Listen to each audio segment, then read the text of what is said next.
Bailey takes the train to work like it's just another Tuesday in the Matrix, except without the cool leather trench coat or slow-motion flips. The city zips by the window, but her thoughts move slower because lately, life's been painfully boring, like someone pressed pause on the fun button. She can't help but wonder if a dash of drama wouldn't hurt, even if it's just a harmless sprinkle, nothing life-altering, maybe a coffee machine explosion, or an elevator jam, with that one co-worker, who always smells like cinnamon rolls. When she arrives at FinTech Solutions, she's met by the ever-watchful security guard at the entrance, who greets her like a knight guarding spreadsheets. Bailey's never really been your standard-issue adult, and it started way back in childhood, as she didn't exactly win most popular on the playground, and while other kids were trading snacks, she was learning how to survive a bear encounter, thanks, Dad. He was always finding new ways to keep her busy, studying wildflowers, setting up tents like mini Fort Knoxes, and going on hunting trips that felt more National Geographic than bonding. On one of those adventures, Bailey froze when she had a clear shot at a deer, and instead of a lecture, her dad just gave her a pat on the back and a weirdly motivational speech that probably belonged in a sports movie. That moment stuck with her, not just the deer sprinting like it had concert tickets, but the realization that she wasn't your everyday little girl, and honestly, she still isn't. At work, Bailey strolls up to a group of ladies mid-convo, daring to throw in her 2 cents like she's been part of the chat since the first sentence. The sudden appearance of her commentary makes them flinch a little, understandably so, since they're not exactly besties who braid each other's hair on weekends. She offers to join them for a coffee, but the invitation gets declined faster than an expired coupon. Bailey, being the queen of grace under social fire, plays it cool with a polite smile while they giggle and stroll off, leaving her behind like an extra in someone else's sitcom. Shaking off the awkwardness, she dives back into paperwork that looks like it was printed straight from the Stone Age. Just when she starts wondering if she'll fossilize at her desk, someone gives her a soft pat on the head. It's Wesley, her boss, her only friend in this corporate jungle, and the only person who knows not to touch her coffee mug unless he wants to lose a hand. She thanks him for checking in, then casually points out that maybe, just maybe, they could enter the 21st century and go digital with the paperwork, because filing cabinets aren't exactly peak innovation. He just laughs, probably pretending not to hear the very real cry for help. Then he leans in a little and asks if she's free tonight. Bailey short-circuits for a second, joy flashing across her face like she just got invited to the Royal Gala. So she says yes without even checking her calendar, because who needs plans when your work crush is asking you out? But plot twist. Wesley pulls the rug out from under her with a casual mention of a job. Not a dinner, not a movie, but a job, and just like that, the confetti party in her mind gets shut down by corporate nonsense. Wesley explains that he needs help sorting through a mountain of files that look suspiciously like it might have been used to build the pyramids. Despite how daunting the task sounds, he's genuinely grateful Bailey's willing to pitch in, though she plays it cool like it's no big deal, even though part of her is already calculating how much sleep she's about to sacrifice. He leans in with that charming grin of his, tossing out a compliment and promising to make it worth her while, and if that's not a dangerous combination, nothing is. The moment he walks away, Bailey mentally facepalms so hard it echoes, because of course, she had to catch feelings for the one guy in the building who's both her boss and her only friend. Excellent choice, truly top-tier emotional risk-taking. Then she proceeds to give herself a little pep talk right there in her head, swearing to be braver, bolder, and possibly a little less obvious. But just as she's gearing up to make that inner resolution official, someone crashes into her like the universe hitting unpause. She jerks back to reality to find herself colliding with a tall, ridiculously sculpted guy who looks like he might moonlight as a Greek statue.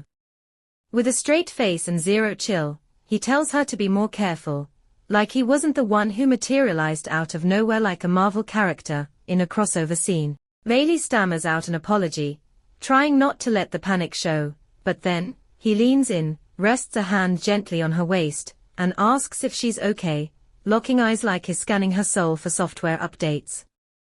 Her face erupts into a crimson blaze, but she somehow keeps her cool enough to apologize again, this time with slightly more dignity. And just like that, the mysterious Adonis exits stage left, leaving Bailey mildly stunned, flustered, and unsure if she just met trouble or plot development. The moment Mr. Tall and Alarmingly Handsome disappears around the corner, Bailey silently scolds herself for not grabbing that moment by the collar and doing something bold, like asking for his name, or at least forming a full sentence. Meanwhile, said handsome stranger isn't just walking off into the sunset, he slips into a quiet alley like he's auditioning for a spy thriller. Pulling out his phone, he calmly informs whoever's on the other end that is outside the target location. Cool, collected, and not a hint of the earlier collision in his voice, and he gets his next set of instructions and waits patiently, casually holding on to a little souvenir from their run-in, Bailey's keycard, which he clearly intends to use for a not-so-official visit after hours. Back on the other side of the plot, Bailey shows up later that evening at the security post, coffee in hand, looking like the poster girl for corporate overtime. Glenn, the security guard, raises an eyebrow at her like he's about to suggest she find better evening hobbies, but she explains she agreed to some extra hours. Everything's fine until she reaches into her bag and realizes her keycard has Houdini'd its way into the void. Panic nudges at her, but Glenn, good old rule-bending Glenn, decides to let her through anyway, probably thinking the building's not haunted yet. As she heads toward her office, the thought of the missing keycard gnaws at her because she's not the kind of person who misplaces important things, and in truth she was raised to treat keys, wallets, and possibly loose socks like national treasures. So the fact it's missing. Yeah, that's not sitting right, but anyways, Bailey settles into the office with the grace of someone who's accepted that caffeine and sheer willpower are her only co-workers tonight. She decides she'll report her missing keycard tomorrow, right after pretending she didn't panic about it for 2 hours. Just as she's about to drop into her seat, her eyes catch something that wasn't there before, a neatly wrapped gift sitting on her desk like a little surprise from the universe, or more accurately, from Wesley. The tag confirms it, and it's all the motivation she needs to snap out of her internal chaos and throw herself into her mountain of paperwork with renewed vigor. She dives in, page after page, her desk slowly turning into a paper battleground, until something odd catches her attention. Among the many folders is a file she doesn't recognize, calmly sitting there like it belongs. But it doesn't because it's labeled with the name Adam, as in the Adam, the elusive business tycoon with enough mystery wrapped around him to start a conspiracy podcast.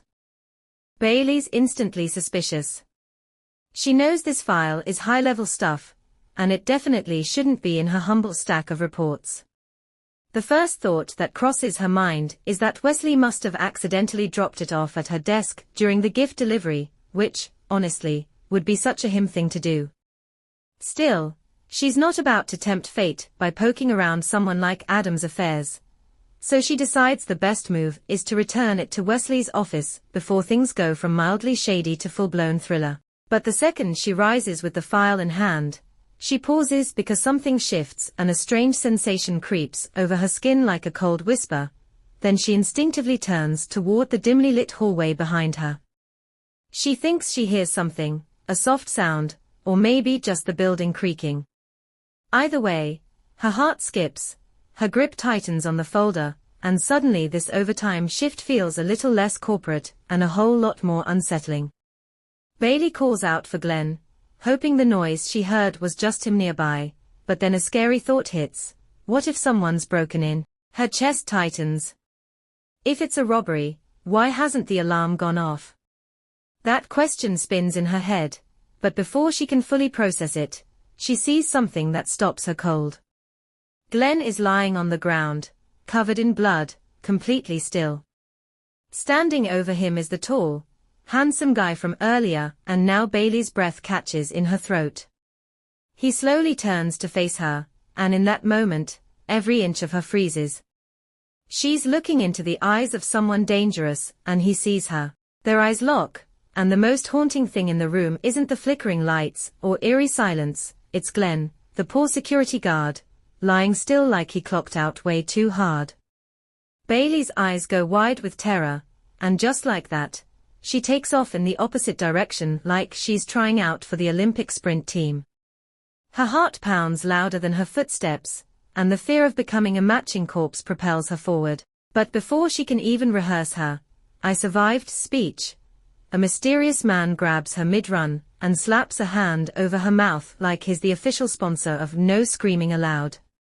He's surprisingly calm, suspiciously calm, but instead of cackling like a villain, he tells her to stay quiet because, plot twist, they're not alone in the building. Not exactly comforting, but better than surprise. "I'm the bad guy." Even as Bailey flails like a fish on land, he's chatting into a comm device like he's placing a lunch order, instead of navigating a possible horror movie scenario. Then, out of nowhere, another figure appears with a gun that screams business, and without so much as a dramatic pause, the mystery man shoves Bailey toward freedom and barrels into the armed intruder like it's the season finale of some secret agent series. The mystery man pulls off some next-level James Bond moves. Just think action movie trailer stuff, and somehow disarms the masked intruder with the grace of a ballerina and the precision of a ninja. Meanwhile, Bailey's still running like her life depends on it, because, spoiler alert, it does. Her mind doing cartwheels trying to figure out what dimension she just stumbled into. She rounds a corner, hoping for safety, but instead runs straight into another masked gunman, because apparently tonight's theme is worst-case scenario. But before panic can win, she hears her dad's old advice echo in her head. Something about kicking first and asking questions later, and she delivers a flawless, no-notes roundhouse kick that knocks the guy out cold. No hesitation, just chaos and survival instincts. Then without waiting for applause, Bailey bolts again, only this time she's thinking strategy. She ducks into a dark office, figuring it's smarter to hide and not add her name to the growing list of hallway casualties. The image of poor Glenn's blooded body flashes through her mind, along with the mystery man who, she decides, probably eats masked gunmen for breakfast. She pulls out her phone, in an attempt to call the police, and hunkers down, choosing to wait out the madness. As she catches her breath, her brain decides now's the perfect time to start producing every possible theory, backstory, and plot twist it can imagine, because if she's going to survive this, she'd at least like to understand what she's surviving. People love judging others by first impressions, and by that logic, Bailey's been tragically misunderstood. On the outside, she might look like someone who couldn't outwit a microwave, but her dad raised her with a lot more than bedtime stories and snack money. He trained her to think sharp and act sharper. Now, in the middle of a full-blown nightmare at FinTech, her secret skill set starts creeping out like a superhero origin story. She finds a computer and quickly begins digging, convinced these ski mask-wearing intruders are after more than just a fright night. Files. That'd make sense, except she knows FinTech keeps all the juicy stuff, bank codes, private deals, the real adulting material, on paper, so why the sudden break-in? Her curiosity levels are peaking, but then she checks her phone, and of course, no signal. Classic horror movie timing clocks in, and just then, the door handle rattles like it's being used as a stress toy, and Bailey's heart nearly leaps into her throat. The door swings open and in walks another masked gunman, but plot twist, he doesn't see her. Why? Because she's gone full stealth mode and is tucked under a desk, holding her breath like she's trying to win a championship. As she listens to the intruder's footsteps, her mind drifts to a calmer time, one where a younger, sadder Bailey had a rough day and her dad, cool as ever, told her things would get better. In that moment, she realizes she's not just hiding, she's surviving, and somewhere, her dad is probably smiling, saying, "Told you were tougher than you thought." Her dad once told her that instincts were her greatest weapons, better than any gadget, guidebook, or even a full squad of trained professionals. That moment in the woods, just the two of them watching the sunset, still glows warmly in her memory. He hadn't just sat beside her, He'd poured strength into her with every word, reminding her to be resourceful, to adapt, to survive using anything she could get her hands on. That peaceful, wholesome moment now fuels her like rocket fuel in the middle of chaos, and Bailey breathes in, steadies herself, and draws courage from those lessons. Her eyes catch a pen lying on the table nearby, a humble office pen, but to Bailey, it might as well be Excalibur. While the masked gunman is distracted, she springs into action, with a sudden burst of speed and movements, so sharp you'd think she moonlights as a ninja on weekends. In the blink of an eye, he's on the ground, and Bailey towers over him like some fierce lioness surveying the fallen. One quick move and she delivers a finishing blow. It's clean, efficient, and totally action hero worthy. The guy, still barely clinging to the tough villain act, mutters out a threat even from the floor, but Bailey's already taken his gun and now has it trained on him, her eyes blazing with a confidence she didn't know she had. She's not just surviving anymore, she's literally taking control, but it turns out the masked gunman wasn't just all bark, because true to his word, he gets up and clocks Bailey with a hit so powerful, she hits the ground like a ragdoll in slow motion. Dazed and hurt, she watches as he picks up the gun, clearly ready to finish the job, but just in time, our mystery man shows up like a last-minute plot twist and takes the guy down with a swift, no-nonsense chokehold that leaves him out cold on the floor. Time skips, and Bailey slowly comes back to consciousness, only to find herself tied to a chair in a quiet, empty room. Her head's wrapped in cloth, her injuries are bandaged, and it's clear someone's taken the time to patch her up. Standing nearby, calm as ever, is the mystery man, ever cool, collected, and watching her like she's a puzzle he's halfway through solving. Bailey blinks, trying to piece together where she is, what happened, and most importantly, who this guy really is, and why he seems to care so much about keeping her alive. The mystery man asks how she's doing, though it's pretty obvious from her unimpressed glare that being tied up wasn't on her to-do list. He pulls out a chair and sits across from her, and the two lock eyes in what feels more like a silent staring contest than an interrogation. Bailey keeps a poker face, but her eyes wander, taking in the dim surroundings because yep, basement vibes all the way. Then he drops the big question, who is she really? He doesn't buy the regular citizen act. Bailey blinks, caught off guard, and insists she's just an employee at FinTech, not exactly your average Bond girl cover story. But he isn't sold, so she starts breaking it down, department, job title, a sprinkle of mundane details, and when she finally gets to accountant, a flicker of realization crosses his face. Not the kind of spy he was expecting, and Bailey tries to keep going, but catches herself mid-ramble, realizing she's veering into oversharing territory. She throws in a dry remark about FinTech not being some mega conglomerate, and politely suggests that if he's here to steal state secrets, he might want to double-check the address. The mystery man quickly clarifies this isn't a robbery, at least not the cash-grabbing, getaway car kind. It's clear to Bailey now, they are after intel, not loose change. But apparently, he's not the one doing the hunting, he's here to stop the masked gunman from snatching whatever it is they are after. Speaking of the gunman, Bailey puffs up a little and claims she could have taken one of them down solo. That earns her a raised brow and a scoff as the man leans in, gently bursting her action hero bubble, as is clear on the fact she didn't beat the guy, she just got lucky. Those weren't your average bad guys, they were trained assassins. The word assassins freezes her mid-breath, and when she remembers Glenn didn't make it out, it flips a switch, so she's furious now. But her companion isn't impressed, because if the guy who got taken down couldn't handle a self-proclaimed accountant, he quips, maybe he should have reconsidered his career path. Bailey's had enough, so she demands to be untied. Instead of an answer, the man casually tosses the question to someone else in the room. Bailey jerks in surprise, wait, someone else.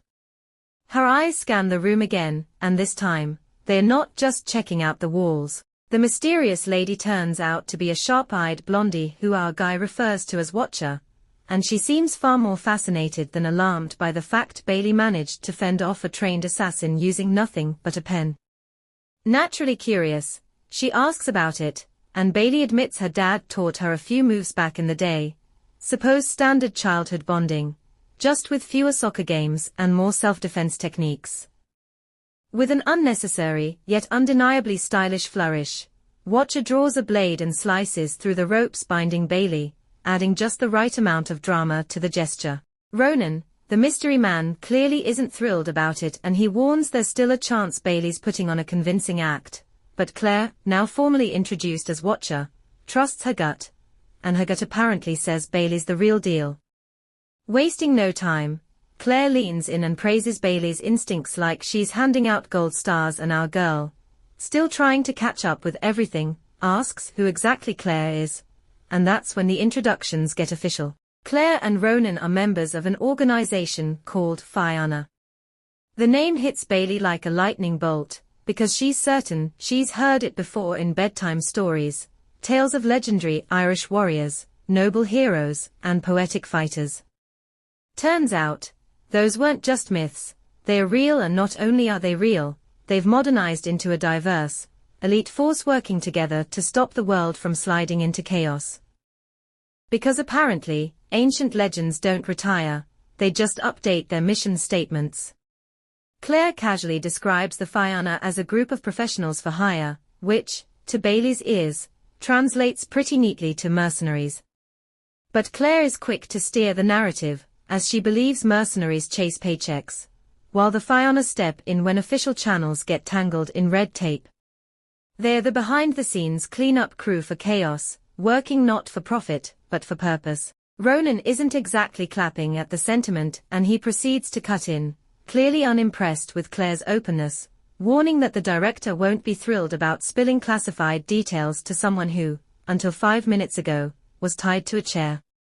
Claire doesn't flinch, instead she coolly reminds him that, as a ranking member, she's got full authority to recruit whoever she deems worthy.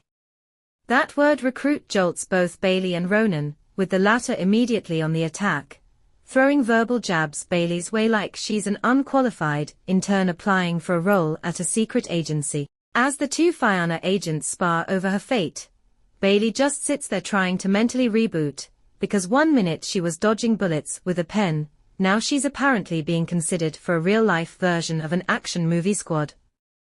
Eventually, Claire drops a MIC-worthy line that leaves Ronan speechless for once, and with the floor finally hers, she turns to Bailey. Our girl, still reeling, stares back with the wide-eyed look of someone whose Tuesday just took a wildly unplanned turn.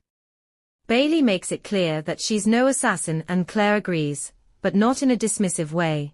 She admits Bailey still needs training, sure, but she doesn't ignore the spark, the fact there's real potential there, the kind of raw instinct you can't teach.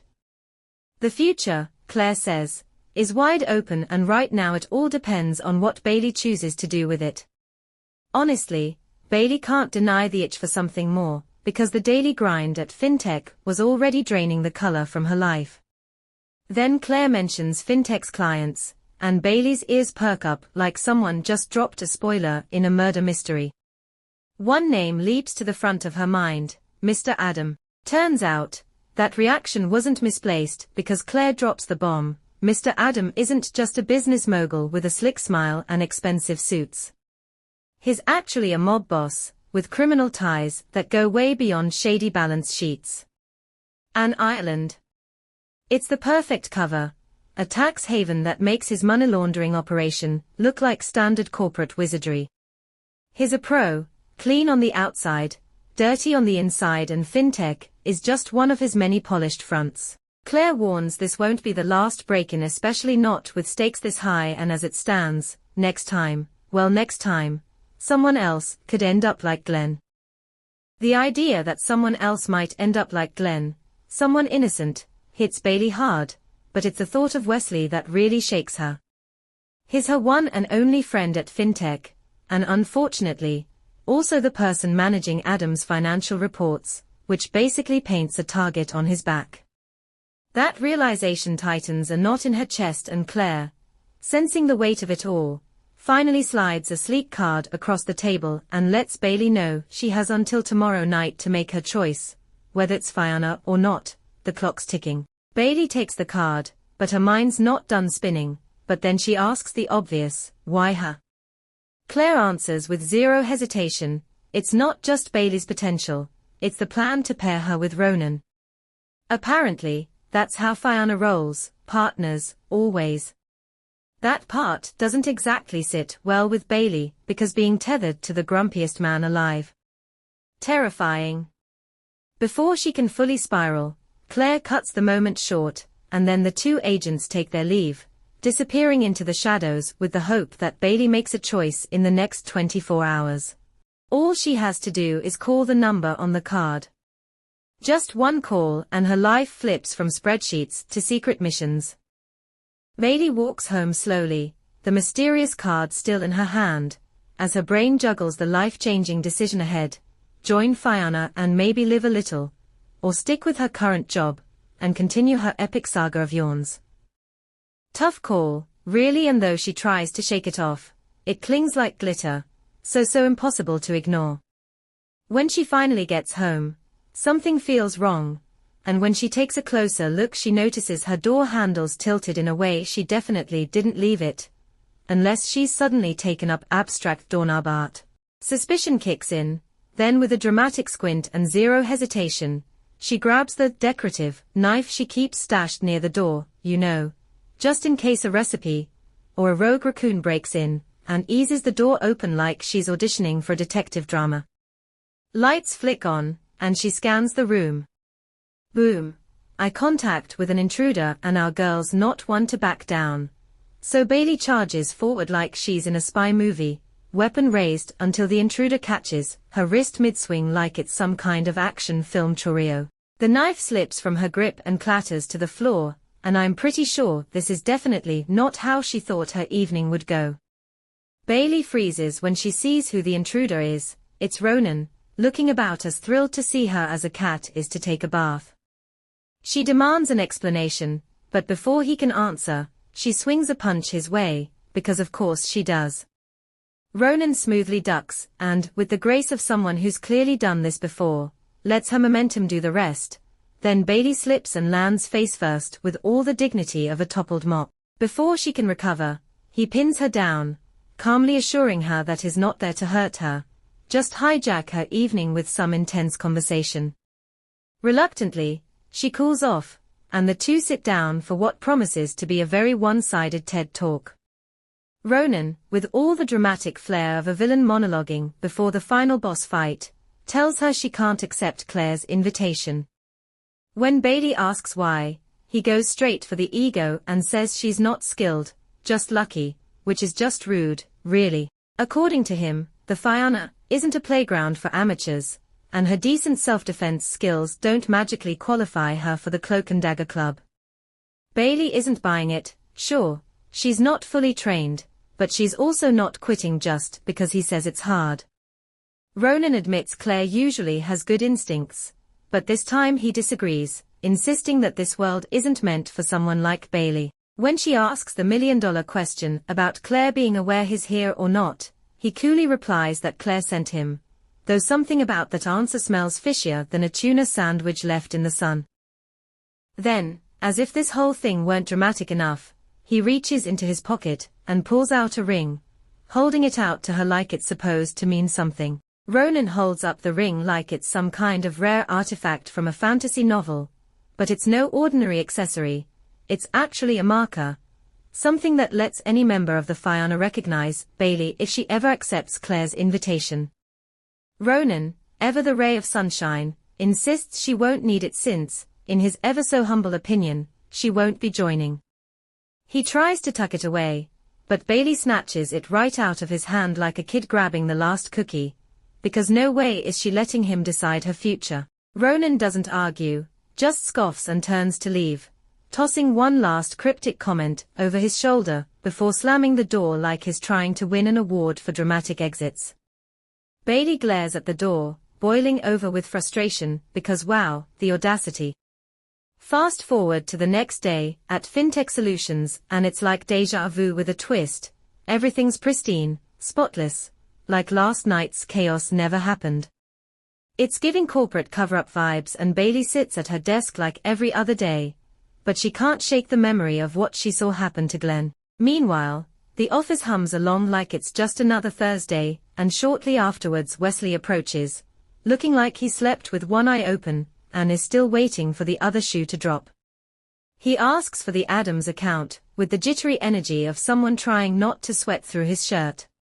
Bailey, calm as ever, hands over the file like she didn't just survive a wild night, and Wesley exhales, like he just dodged a deadline-shaped bullet, thanks her for yesterday, and cautiously asks how the rest of her night went. She gives him the world's most casual shrug, and says it went smoothly, because what else do you say when your evening included a home invasion, a dramatic scuffle, and a secret assassin ring?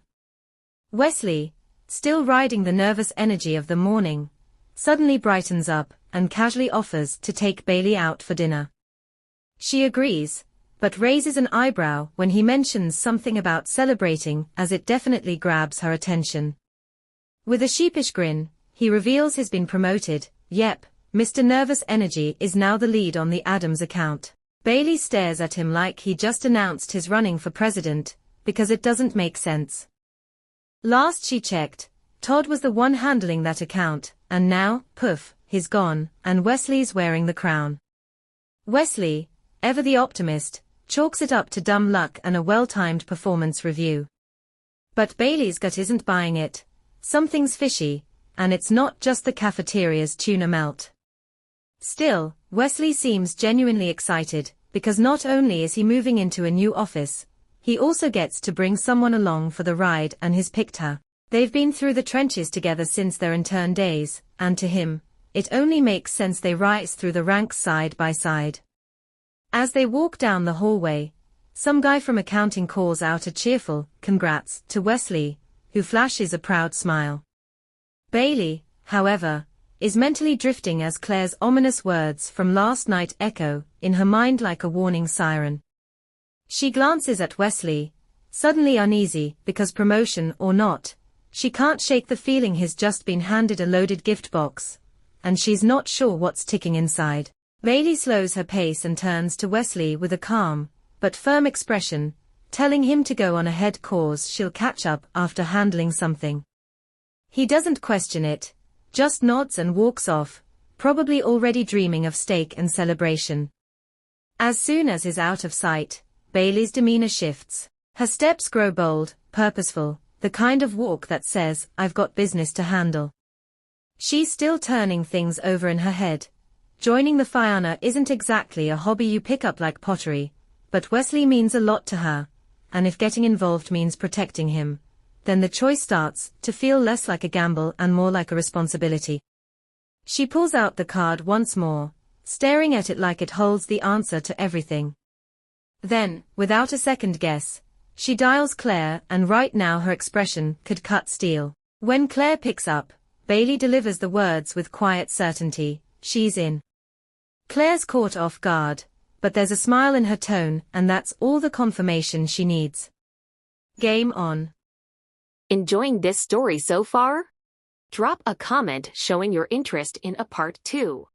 Your likes and comments fills my motivation to drop the next part, and also don't forget to like, share, and subscribe. Until next time, bye-bye.